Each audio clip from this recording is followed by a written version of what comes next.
अब आज की मुख्य वक्ता हमारे बीच में उपस्थित हैं। मैं विजय दीदी से निवेदन करूंगी, उनको स्वागत अभिनंदन के लिए आमंत्रित करेंगी। उसके बाद सुषमा बुद्धि राजा जी सबके लिए एक बधाई गीत प्रस्तुत करेंगे। दीदी आप 12:50 तक वक्तव्य रखेंगे। ठीक है, संकेत कर देना बस। ठीक है, विजय दीदी स्वागत है आपका।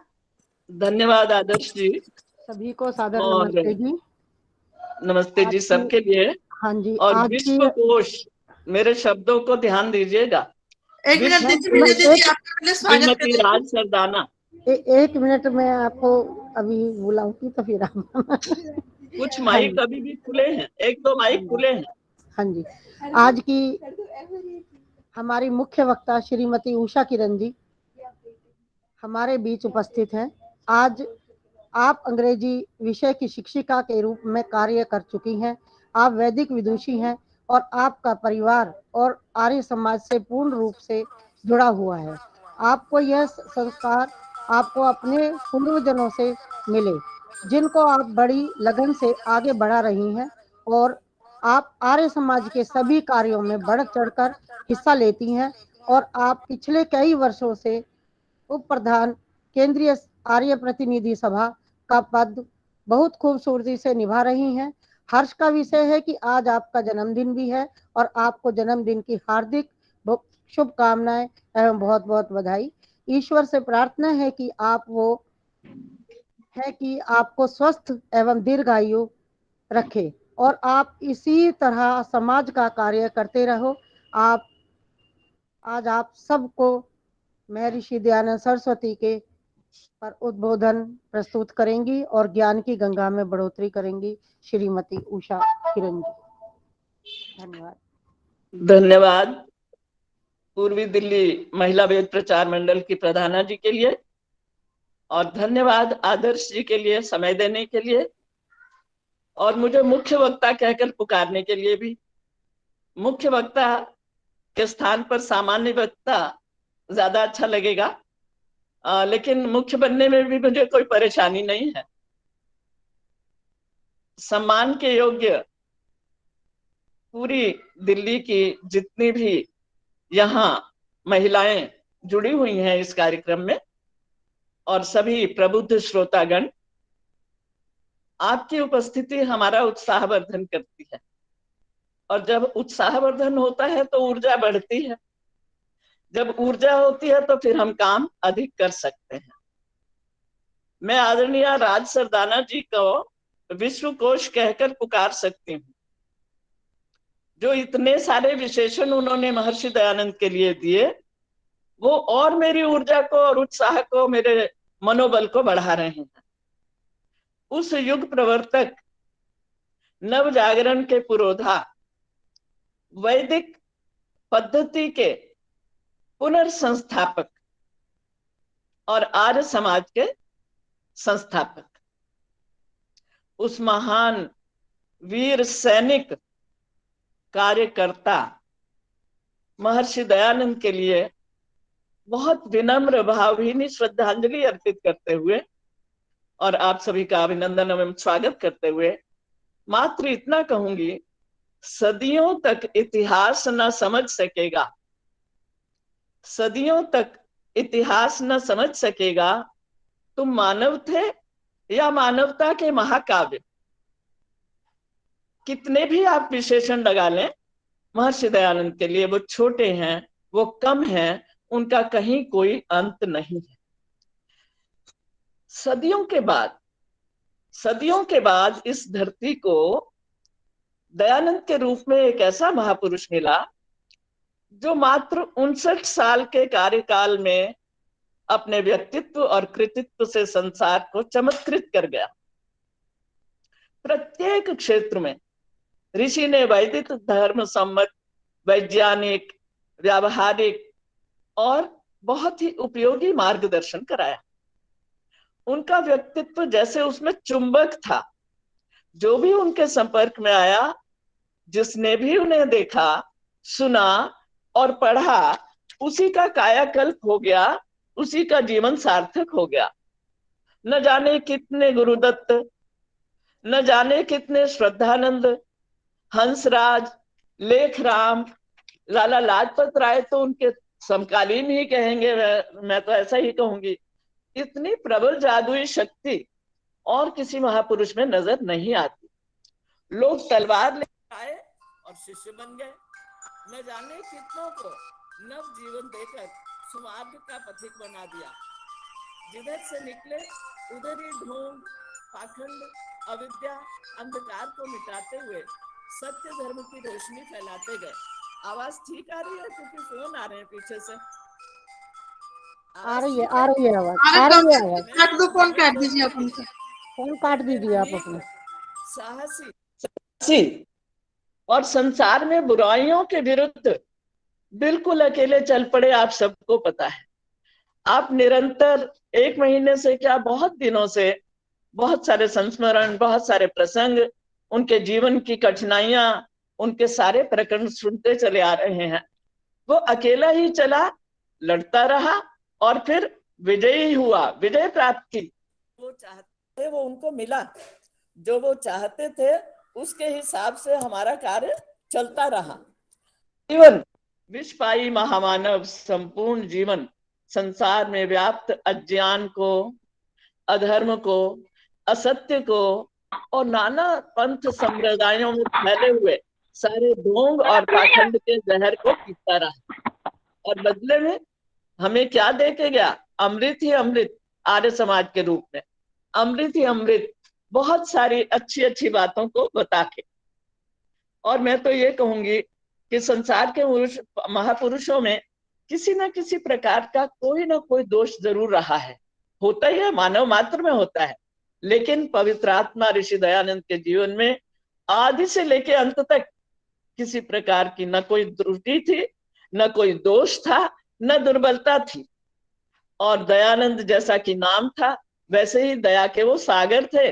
और उस सागर को सबके लिए उन्होंने खुला रखा था कि आओ मेरे साथ बात करो, मुझसे मिलो और मेरी बातों को विश्व तक पहुंचाओ।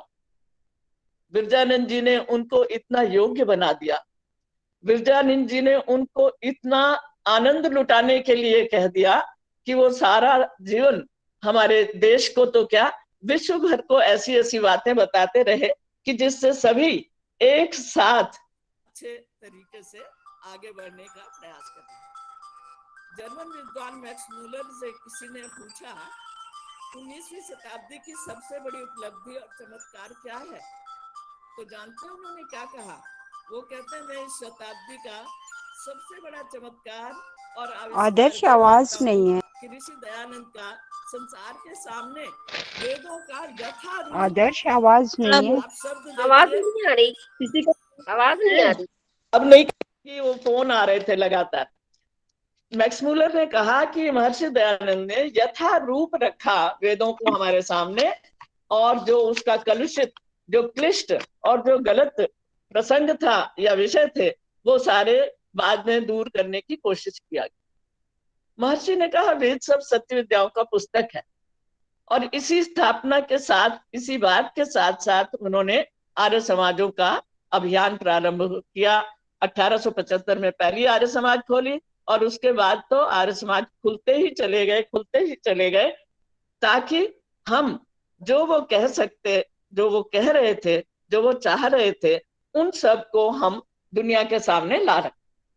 ऋषि दयानंद के संसार के ऊपर प्रत्येक क्षेत्र में अनंत उपकार है। कोई क्षेत्र ऐसा नहीं है जिस पर उन्होंने सत्य तथा यथार्थ का प्रकाश न डाला हो।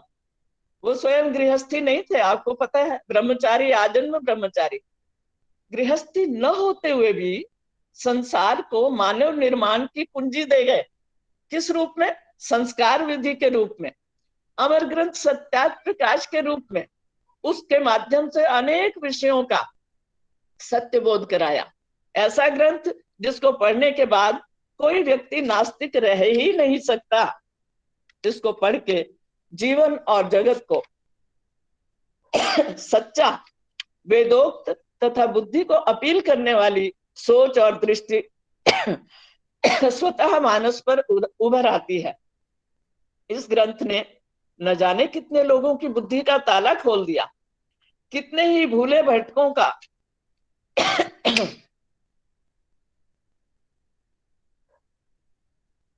कितने ही भूले भटकों को उन्होंने राह दिखा दी। और बहुत सारे छोटे छोटे ग्रंथ, ऋग्वेद आदि भाष्य भूमिका, और बहुत सारे ऐसे छोटी छोटी पुस्तकें जो बच्चों के लिए भी बहुत अच्छी हैं, मैं अक्सर बताया करती हूँ, आर्योदेश रत्नमाला, और इसी के साथ साथ बहुत सारी और छोटी छोटी पुस्तकें। लेकिन दुर्भाग्य कि महर्षि दयानंद का संसार में जो मूल्यांकन और जो अनुसरण और जो स्थान होना चाहिए था, पूरी तरह से नहीं हुआ। लोगों ने उस महायोगी को पहचाना ही नहीं, उनके बताए मार्ग पर चलना सीखा ही नहीं, शिक्षाओं और उपदेशों पर अमल ही नहीं किया। लेकिन कोई चिंता की बात नहीं, अभी तक नहीं हुआ तो अब हम और आप कर लेंगे। ऋषि का विचार, ऋषि का चिंतन, सोच, आदर्श सार्वजनिक, सार्वदेशिक और सार्वकालिक है, बहुजन हिताय है, बहुजन सुखाय की भावना से ओतप्रोत है। यदि आज भी देश ऋषि के बनाए मार्ग पर चल पड़े तो निश्चित ही अनेक लोग अपने आप को जीवन में सार्थक बना सकते हैं और हमारे देश को ऊंचा उठा सकते हैं। ऋषि का सारा जीवन आपको पता है, आर्य समाज को ही समर्पित रहा। मृत्यु पर्यंत हजारों आर्य समाजें खोले, और बाद में स्वामी श्रद्धानंद जी ने गुरुकुल शिक्षा प्रणाली को लेकर उनके सारे कार्यों को उस एजुकेशन के आधार पर, उस शिक्षा प्रणाली के आधार पर बनाने के लिए निरंतर प्रयास किए थे। अब जहां जहां भी आर्य समाज है वो भी यही कहते थे, जहां जहां आर्य समाज है वहीं वहीं जीवन है। इसकी विचारधारा जीवंत चेतना की प्रतीक बन गई। आज आर्य समाज को तुरंत जरूरत है अतीत के गौरवपूर्ण कार्यों, महापुरुषों और बलिदानियों से प्रेरणा लेकर वर्तमान को संभालने की, वर्तमान को संवारने और सजाने की, व्यर्थ की बातों, विवादों, समस्याओं और अहंकार को छोड़कर मिल बैठकर लक्ष्य बनाकर, लक्ष्यहीन व्यक्ति कभी सफलता प्राप्त नहीं कर सकता। ऋषि मिशन के लिए कार्य करने का हम व्रत लें और कृत संकल्प हो जाएं। अगर वर्तमान संभल गया तो भविष्य अपने आप ही उज्जवल हो जाएगा, अपने आप ही वो दूसरों को प्रेरणा देगा। जिस दौर से आज आर्य समाज गुजर रहा है उस पर अंदर और बाहर दोनों ओर से आक्रमण हो गए। हम लोग भी कम अंधविश्वासी नहीं हैं। इस अंधकार को हमें मिटाना होगा, इसके अस्तित्व को, इसके स्वरूप को, इसकी परंपराओं और सिद्धांतों को मिटाने के षड्यंत्र जितने चल रहे हैं उन सब का हम सामना करें, उन सब को हम दूर करने का प्रयास करें, और हम इसके पहरेदार होकर, बेखबर ना होकर, स्वार्थ पद एवं लोभ के नशे में बेहोश न होकर सोए रहें, बल्कि अपने पूर्वजों से, जिन्होंने तूफानों से निकालकर इस विचारधारा की मशाल को हमारे हाथों में दिया है, आर्यो उठो, मेरे सभी प्रबुद्ध जन, बहने, भाई, और यदि बच्चे भी यहाँ जुड़े हुए हैं तो बहुत अच्छी बात है। ऋषि और महापुरुषों का तप, त्याग और बलिदान हमें पुकार रहा है। संसार हमारी ओर देख रहा है सचमुच में। बाकी देश जितने भी पश्चिमी देश हैं और तो और खाड़ी प्रदेश भी, वो भी हमारी ओर देख रहे हैं। देखिए आजकल एक नारा कितना सुंदर चल रहा है इधर यूक्रेन में कि भारत का ध्वज लेकर जाओ बॉर्डर पर और तुम्हें जाने से कोई रोकेगा नहीं। इससे बड़ी क्या बात हो सकती है? इतना सुंदर संदेश पूरे विश्व को मिल रहा है। और आपको प्रसन्नता होगी कि आर्य समाज तो क्या, अखबारों के माध्यम से भी ये पढ़ने को मिल रहा है कि असली देश तो भारत है, जो कि इस समय पूरे विश्व में चौथे नंबर तक तो आ ही चुका है। कोई पता नहीं, बहुत जल्दी हम प्रथम स्थान भी फिर से प्राप्त कर सकते हैं, फिर से विश्व गुरु, फिर से जगत गुरु कहलाएगा भारत। ऐसी सुंदर मेरी शुभकामनाएं सबके लिए। और असल में फोन बहुत ज्यादा आ रहे हैं, अभी मैं बहुत कुछ बोलना चाहती हूँ। केवल इतना कहूंगी कि महर्षि दयानंद का आदर्श आवाज नहीं है। उज्जवल था और सत्य पर आधारित था कि वो हमेशा लेते थे। नारी के प्रति उनको महान श्रद्धा थी। स्वतंत्रता के वो प्रथम उद्घोषक थे। स्वदेशी राज्य को पसंद करते थे। और उनकी सहन शक्ति, गौशालाओं को खोलना, अछूतों के लिए बोलना, अछूतों के उद्धार के लिए बात करना, और जितने भी दलित व्यक्ति हैं उनको अपने साथ रखना, कोई ऐसा क्षेत्र था नहीं जो उन्होंने छोड़ दिया हो। मैं बहुत ही विनम्र शब्दों में उनके लिए केवल 4-5 पंक्तियों में अपनी श्रद्धांजलि रखूंगी। वह युग दृष्टा, वह युग सृष्टा,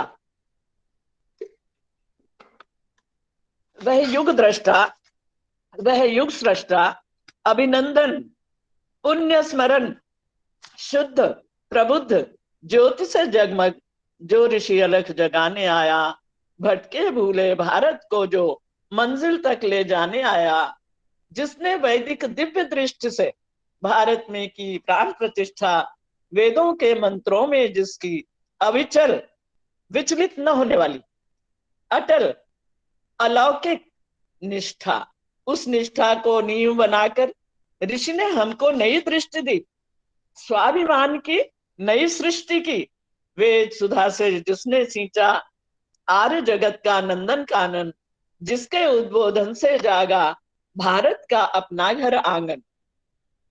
उस तेजस्वी ऋषि को पाकर, उस तेजस्वी ऋषि को पाकर धन्य हो गई भारत माता, गौरव से ऊंचा हो जाता हर भारतवासी का माथा।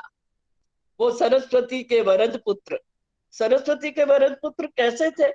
विरजानंद जी के पास आने से पहले भी लगातार पढ़ते रहे, चारों वेदों के ज्ञाता बने, और विरजानंद जी ने मैं इस समय पत्थर तो नहीं कह पाऊंगी, लेकिन उसको और पारस बना दिया और ऊंचा उठा दिया। उस सरस्वती के वरद पुत्र ने, ऋषि दयानंद करुणावतार ने, जिसने वेदों की कुंजी से खोले नवयुग के नए द्वार, उन द्वारों को हम कभी बंद न होने दें। जो महर्षि ने चाहा, जो महर्षि ऋषि दयानंद स्वामी श्रद्धानंद जी के माध्यम से उन्होंने विश्व को दिया, जो उन्होंने कितने ही व्याख्यान देकर, पूना के व्याख्यान और जहां जहां भी उन्होंने व्याख्यान दिए हैं, एक एक हीरा मोती चुन चुन कर यदि हम उनको पढ़ें, उनके अनुसार चलें, उनके अनुसार काम करें, बात करें, और केवल इतना ही नहीं, आपको पता है पहले 28 नियम बनाए थे आर्य समाज के, लेकिन जब उन्होंने देखा कि कुछ ऐसे हैं जो रिपीट हो रहे हैं, जिनका अर्थ लगभग वही है जो पहले दिया जा चुका है, तो उन्होंने फिर उनको व्यावहारिक रूप देते हुए 10 नियम बनाए। और आप ये देखिए कि उन्होंने इतनी गलत स्थिति में आने के बाद भी कभी ये नहीं सोचा कि मैं कहीं अपना नाम दे दूं। आप देखेंगे कहीं उनका नाम नहीं है। आज हम चिल्ला रहे हैं उनके नाम पर, बड़े बड़े चित्र और बड़े बड़े पट क्यों नहीं बन रहे हैं, बड़े बड़े प्रवेश द्वार क्यों नहीं बन रहे हैं? अरे जिस बात को उन्होंने शुरू से कहा कि मैं मूर्ति पूजा का घोर विरोधी हूं, और कम से कम मेरी तो मूर्ति और प्रतिमा कहीं ना बने।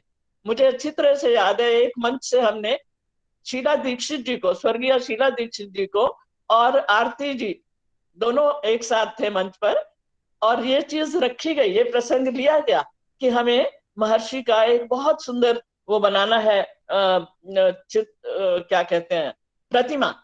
तो कुछ लोगों के फुसफुसाहट से हमें तभी याद आया, अरे प्रतिमा तो बननी नहीं चाहिए, लेकिन प्रतिमा के रूप में हम अपने हर व्यक्ति अपने हृदय में कुछ ऐसे सामान्य नियम, कुछ ऐसी बातें जो आज भी देश का और मानवता मात्र का उद्धार कर सकती है, हम उन चीजों को मानते हुए उसी को हमने हृदय में प्रतिमा बना बना कर रखना है और काम करना है। केवल इतना ही नहीं, जब उन्होंने ये कहा कि सत्य ही एक मार्ग है, तो लोगों ने कहा अरे सत्य से क्या होता है, व्यवहारिक नहीं है। लेकिन महर्षि दयानंद ने क्या कहा कि मैं सत्य के अतिरिक्त कुछ भी नहीं मानता हूं और न मानूंगा। असत्य मुझे बिल्कुल न पसंद है और ना मैं किसी को करने बोलने दूंगा। नारी के प्रति श्रद्धा देखो, उस दिन भी मैंने ये प्रसंग दिया था। बहुत लोग कहते थे कि अरे ये तो अभी देखना, मंदिर के आगे जाएंगे ना, वहां माथा टिकाएंगे। कुछ दुर्भाग्य कहिए कि उस समय मंदिर के द्वार बस खुले ही थे और वहां से कुछ बच्चियां बाहर निकल रही थी, स्वतः क्योंकि नारी मात्र के प्रति श्रद्धा है महर्षि को, तो उनका सिर झुक गया। उस झुके हुए सिर को देखकर कुछ मन चले, कुछ गलत लोग एकदम से बोलने लगे, देखो देखो मंदिर के आगे माथा झुका रहा है, वो तो देखो वहां नतमस्तक हो रहा है। और फिर उनको ये स्पष्ट किया गया कि नतमस्तक वो हैं उस बच्ची के प्रति, उस नारी मात्र के प्रति जो सामने आवाज है। नहीं आ रही। ये थी उनकी श्रद्धा। आवाज नहीं आ रही? नहीं जी, बहुत अच्छी आ रही है। अच्छा, ये किसी की आवाज आई, क्या आवाज नहीं आ रही? मुझसे गलती हुई। तो उस प्रेमी थी। आवाज आपके आवाज ही नहीं है। आपके मोबाइल में देख, आवाज बढ़ा दो उसको, आवाज आ रही है। अब आवाज ऐसी ही रहेगी, मैं कहीं और गलत ना कर लूं। तो उनके जो अधूरे थे उनको श्रद्धानंद जी ने, हंसराज जी ने, लाजपत राय जी ने, पंडित लेखराम जी ने, गुरुदत्त विद्यार्थी ने, बहुत सारे लोगों ने जो बिल्कुल नास्तिक थे वो उनके पास आकर आवाज नहीं आ रही। और आवाज नहीं आ रही। मानव मात्र को, कुछ लोग कह रहे हैं आवाज नहीं आ रही। हाँ जी, अभी नहीं आ रही। फोन बज रहा है, फोन। हो जाती है। आपका फोन बज रहा है। बोलना बंद कर देना चाहिए। बस मेरा पुनः आप सभी से हुए और आप से करबद्ध निवेदन है कि जो जो कार्य इस समय गलत चल रहे हैं दिल्ली सभा में, जो जो प्रकरण इस समय चल रहे हैं, आप सबको मालूम है, हमारी बिल्कुल नहीं आ रही। बात मालूम है आपको। तो इन सब चीजों को देखते हुए सब एक साथ मिलकर हाथ बढ़ाकर चलें और महर्षि दयानंद के उस फोन बज रहा है इसलिए आवाज नहीं आ रही। किनका फोन बज रहा है? फोन तो बजता रहेगा, आवाज मेरा ख्याल है आ रही है। एनीवे, आ रही है। जी जी, मैं यही आपकी मेरे साथ अक्सर ऐसा भ्रम होता है, लेकिन कोई बात नहीं, मैं अपनी बात कहने से हटूंगी नहीं। मात्र इतना ही कहूंगी, फिर से कहूंगी, उठो उठो आर्यो, अपने स्वरूप को संभालो। ऋषि के और सारे महापुरुषों के जो उनके बलिदान हैं वो हमें पुकार रहे हैं, वो हमारी ओर देख रहे हैं। हम उनके कृत्यों को भूले नहीं। उनके कृत्य वर्चनीय है, मानव मात्र के लिए है, वंदनीय है। हम उनका अनुकरण करें, हम उनकी सेवाओं को अपने मस्तिष्क में रखते हुए, उनके बलिदानों को, तप त्याग को स्मरण करते हुए, उनकी सत्यवादिता को और उनकी क्षमा देने की बात। जिसने जीवन ले लिया उसी व्यक्ति को उन्होंने स्वयं सहायता देकर वहां से भगा दिया। और जब जेल में भेजने की बात आई, बंदी बनाने की बात आई, तो उन्होंने कहा मैं तो देश को, मैं तो विश्व मात्र को, विश्व भर को इन उपकारों का लाभ देना चाहता हूँ। और मैं नहीं चाहता कि कोई भी मेरी वजह से बंधन में आए। मैं सबको बंधन मुक्त करने आया हूँ। उनकी क्षमा की भावना, उनके इस धैर्य की भावना, उपकारों की भावना, इतने औदिच्य ब्राह्मण परिवार से होने के बाद भी आप कहेंगे ये औदिच्य ब्राह्मण क्या है? ब्राह्मणों के भी कई वर्ग हैं, ये हमारे भारत देश की विशेषता है। तो उसमें भी औदिच्य संपन्न, औदिच्य होना एक बात है, फिर संपन्न होना तो उसमें और सोने पर सुहागा हो गया। लेकिन उन्होंने ना तो संपन्नता का ध्यान किया, ना उन्होंने ब्राह्मणत्व का ध्यान किया।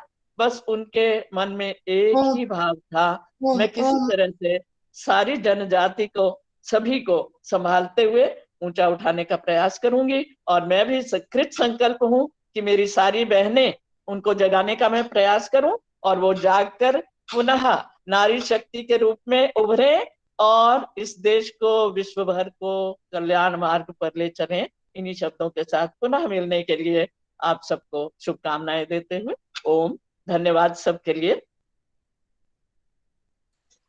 बहुत सुंदर विचार दिए उषा दीदी आपने, कि जो ऋषि ने हमें वेदों का मार्ग दिखाया है हम उस पर चलें, किसी भ्रम में ना पड़े। जो आजकल आर्य समाजों में भी अंधविश्वास फैल रहा है उसको हम दूर करें, मूर्ति पूजा में ना पढ़कर अपना स्वाध्याय करें, चिंतन करें, संध्या उपासना करें। बहुत सुंदर। स्त्री जाति को जो उन्होंने इतना सुदृढ़ बनाया है वो हम अपने कार्य करते रहें। बहुत सुंदर आपने सबका उत्साहवर्धन किया कि हम ऐसे उठे और समाज के कार्यों को करते रहें। बहुत बहुत धन्यवाद। आपने जो हमारे बीच अपने विचार रखे, और आपको जन्मदिन की बहुत बहुत शुभकामनाएं। आपके पास बहुत फोन आ रही हैं आज, तो उसकी वजह से थोड़ी आवाज बीच में कम हो रही थी। तब भी बहुत सुंदर वक्तव्य रखा आपने। सुदेश आर्या जी भी हमारे बीच में है, उनका भी स्वागत अभिनंदन है। अब पहले सुषमा बुद्धि राजा जी एक बधाई गीत सबके लिए रखेंगी, उसके बाद उदेश आर्या जी एक भजन, उसके बाद साथ ही शांति पाठ। आप सभी को मेरे सादर नमस्ते। बहुत सुंदर उद्बोधन आदरणीय उषा किरण जी का हमने सुना। बहुत सुंदर कार्यक्रम चल रहा है। इतने सुंदर कार्यक्रम के आयोजन के लिए आदर्श जी आप बधाई की पात्र हैं।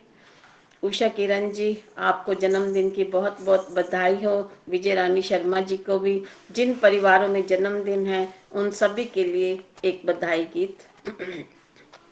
मेरे अपने बधाई परिवार में 9 जन्मदिन है, मार्च में। सभी के लिए बहुत बहुत बधाई। बधाई जन्मदिन की तुमको हमारी, 100 वर्ष की हो आयु तुम्हारी। नित्य यज्ञ संध्या धर्म हो तुम्हारा, सदा सत्य पावन कर्म हो तुम्हारा। भक्ति भजन में लगन हो तुम्हारी, 100 वर्ष की हो आयु तुम्हारी। बधाई जन्मदिन की। शांति व धीरज साथी हो तेरे, प्रेम और सेवा सदा मन में हो तेरे। जियो 100 वर्ष तक निरोगी हो काया, दुआ है हमारी। बधाई जन्मदिन को तुमको हमारी। कभी गम न आए तुम्हारी जिंदगी में, खुशियों के सावन बरसे तेरी जिंदगी में। रहो मस्त तुम सदा ही, दुआ है हमारी। बधाई जन्मदिन की तुमको हमारी। प्रभु की कृपा से दिन आज आया, शुभ कामनाओं का गीत है गाया। सदा आशाएं पूरी हो तुम्हारी, 100 वर्ष की हो आयु तुम्हारी। बधाई जन्मदिन की तुमको हमारी, 100 वर्ष की हो आयु तुम्हारी। 100 वर्ष की हो आयु तुम्हारी। आदर्श जी आपका धन्यवाद। एक बार पुनः सभी परिवारों को बहुत बहुत बधाई जिनके घरों में जन्मदिन है। धन्यवाद आप सभी का। बहुत बहुत धन्यवाद सुषमा दीदी आपका। आपने सबके लिए बधाई गीत प्रस्तुत किया और अपनी शुभकामनाएं भी सभी को दी। पुनः आपका बहुत बहुत धन्यवाद। अब मैं जिनके भजनों के लिए नाम रह गए मैं उनसे क्षमा चाहूंगी। उनका अगले सप्ताह अवश्य करवाया जाएगा। और आज नहीं अभी हम खत्म करेंगे सुदेश जी कार्यक्रम, हमें जाना है। तो आपका एक अंतिम गीत तो हम अवश्य सुनेंगे, आपको ऐसे नहीं जाने देंगे आप। और आप नहीं, आपका एक गीत होएगा, उसके बाद आप शांति पाठ करवाइएगा। मैं तो स्कूल में कोई बात नहीं, आप म्यूजिक टीचर हैं, वहां भी गा सकती हैं। चलिए।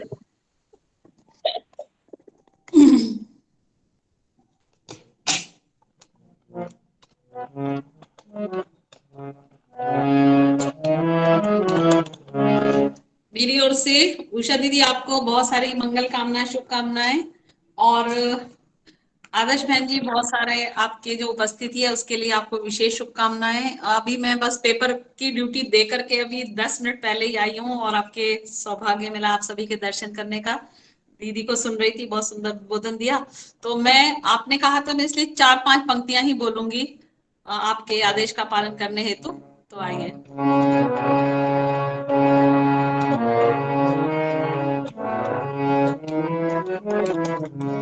ऋषि दयानंद जी ने हमारे लिए क्या किया, अभी उषा बहन जी ने बहुत ही सुंदर तरीके से हमें समझाया। तो 2-4 पंक्तियां ही कह करके। हंसते हंसते कौन बाहर गम उठाया आपने, मरते मरते जिंदगी से फिर मिलाया आपने। हंसते हंसते कौन बाहर गम उठाया आपने, नाम ही कितना सुहाना था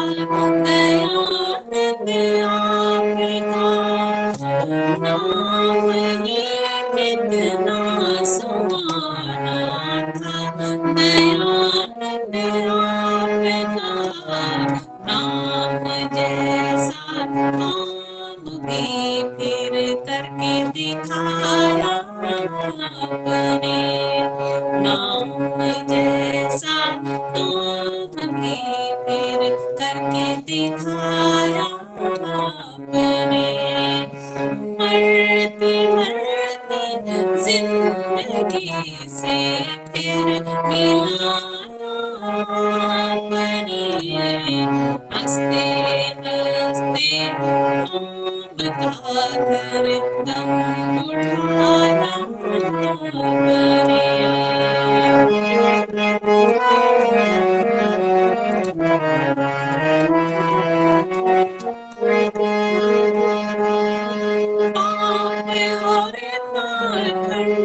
सबके सब धराशायी हुए, सबके सब धराशायी हुए, चक्रवेदों का चलाकर पाखंड मिटाया आपने, चक्रवेदों का चलाकर पाखंड भगाया आपने, नाम ही